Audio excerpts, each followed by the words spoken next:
Issue 76. On the edge of Metropolis, we start out in the caravan with Porker quitting the Freedom Fighters as a consequence of being held captive by the Metalics for a month. Surprisingly to me, this is permanent.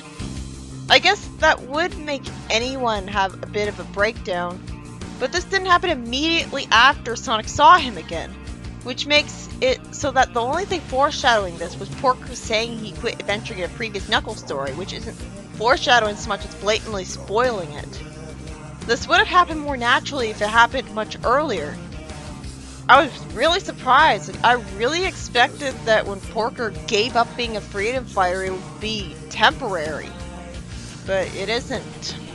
And honestly, this made me lose most of my respect for him. He's an engineer, and that's good, but not much of a freedom fighter then. A true freedom fighter wouldn't have quit like that. Sonic responds to Porker crying by saying, "You always were soft, Porker. We're probably better off without you anyway." When I first saw this image on the internet, I assumed that Porker was crying because one of his friends died, and that's why he was quitting from stress, which would have made his quitting feel more justified. But either way, he's being stupid here because Porker's an engineer, so he's obviously the second most valuable member of the team, so the team can't be better off without him, at all. But Sonic's personality is so dickish that, like Scourge or some other gangster, he only cares that he's soft, his personality is weak, not that he's competent otherwise.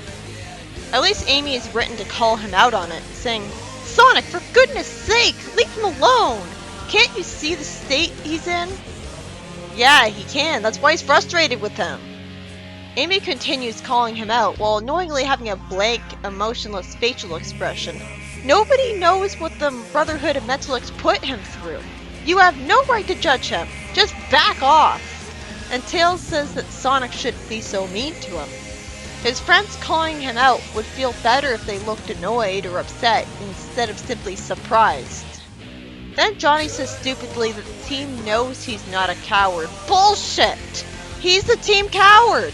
All he ever shows with personality is, "I'm scared of this happening." That's ridiculous. Why would he ever think that? He's constantly complaining about being in danger. And it's not implied that Johnny's just lying to humor him. He looks delusional here. Sonic has my full support and sympathy when he storms out, saying, "Right, fine. If anybody else gets a bit tired of fighting for Mobius's freedom, be sure to let me know." He says that he can at least still rely on the Chaotix crew, which immediately gives away that he's going to be let down, because why else would he be written to say this? The Chaotix are ready to go with the Omniviewer because Fangs escaped from prison in the Special Zone. He was in prison? There's a prison in the Special Zone? Vector continues that one of the other inmates said Fang had a map of Sandopoulos Zone. Wait, he had the map in prison? Or did he escape with the inmate, get the map, and then leave him?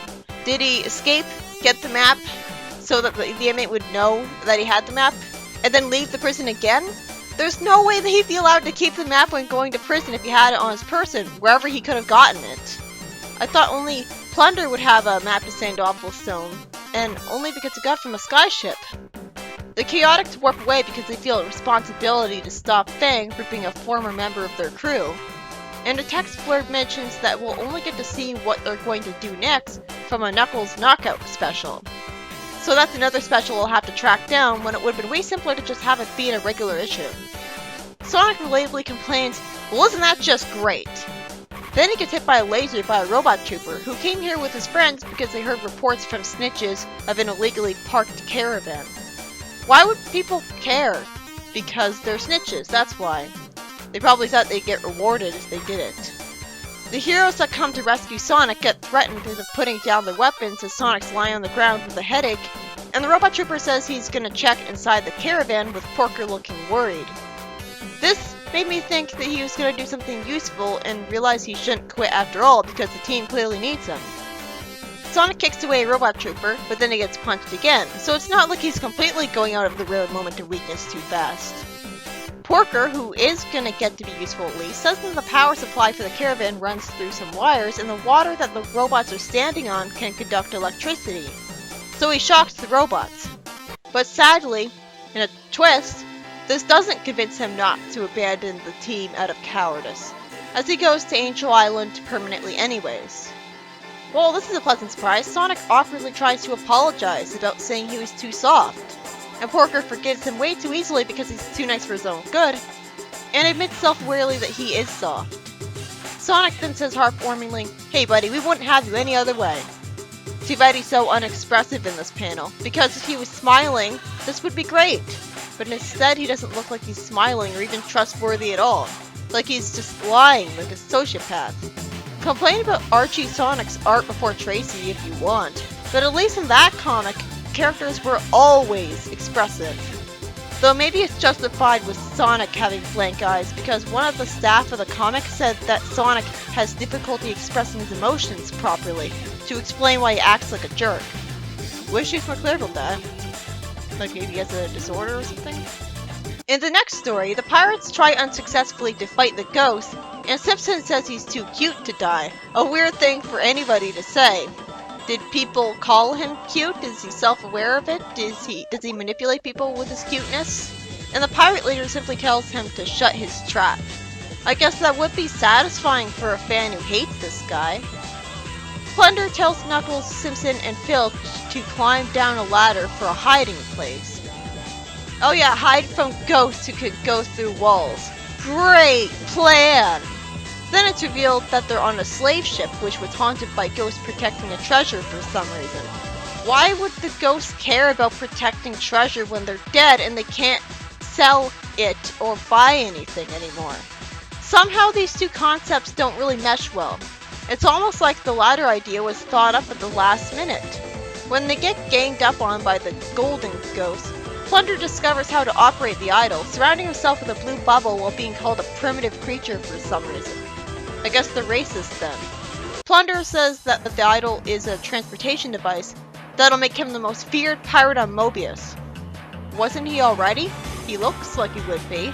I mean, he's the only major pirate we know about. He warps them away to a village that has ladders to go up to the houses, and the story ends there.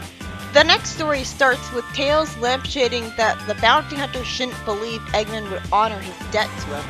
When Fleetway Tails is smarter than you, there's a problem.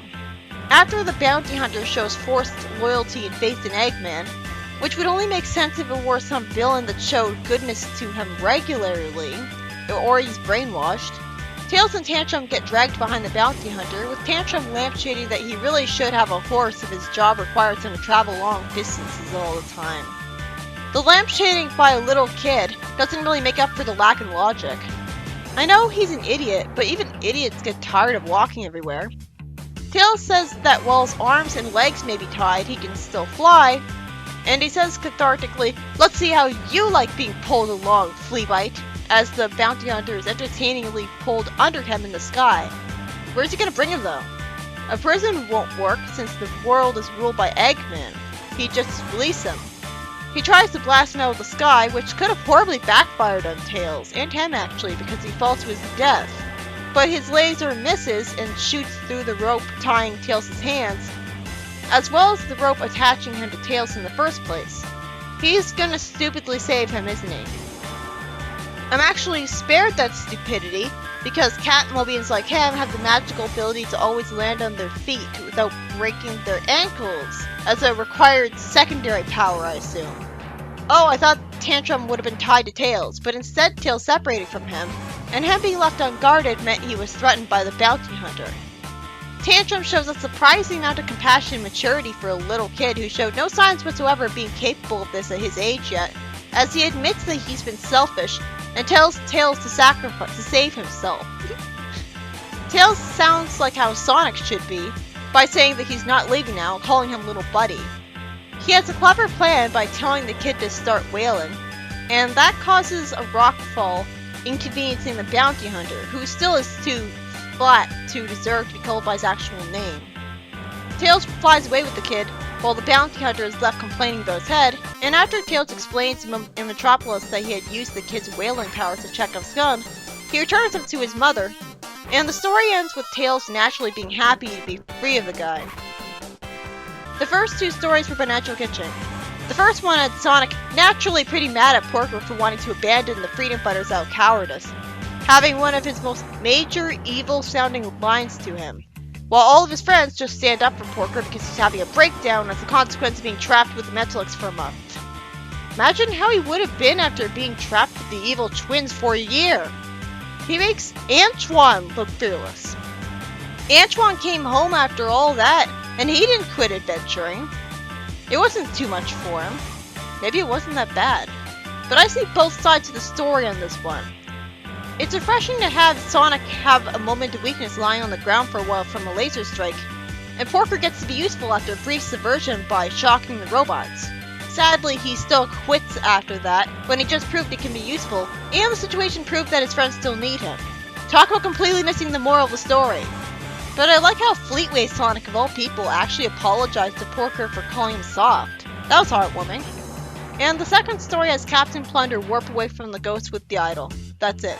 And the third story, by Lou Stringer, continued with the trend of having Tails be clever instead of a brainless moron for once, as he thinks his way out of his problems. Which makes sense since he's not as powerful as Sonic supposedly, so he has to use his brain more. He flies when his arms and legs are tired, and he's very lucky that the laser happened to break the rope and free them, because that could have horribly backfired on him and made his flight a stupid mistake. Then the bounty hunter lands on his feet to save himself, and to drag out the story by threatening Tantrum. But this is well worth it instead of being padding, because Tails has another moment of cleverness, using the kid screaming as a Chekhov's gun to cause a rockfall. Fortunately, that rockfall just inconveniences the villain, and Tails gets the kid away from it and back to his mother just in time. So Tails had some luck, but in general he was pretty clever, even showing a big brother instinct to the little guy that I honestly never hated. I understand that he's just acting like a little kid would. He's kind of cute, and he brings out a side in Tails that's not only actually smart, finally, but also a mature and responsible big brother figure. It'll be a shame if this doesn't lead to character development and Tails just goes back to his terrible characterization after all this. This was the best Tails story arc yet, aside from the annoyingness of Tantrum, which makes me remember it not so fondly. So maybe it's not the best, but I mean, at least you don't have to deal with really weird looking villains from the Nameless Zone.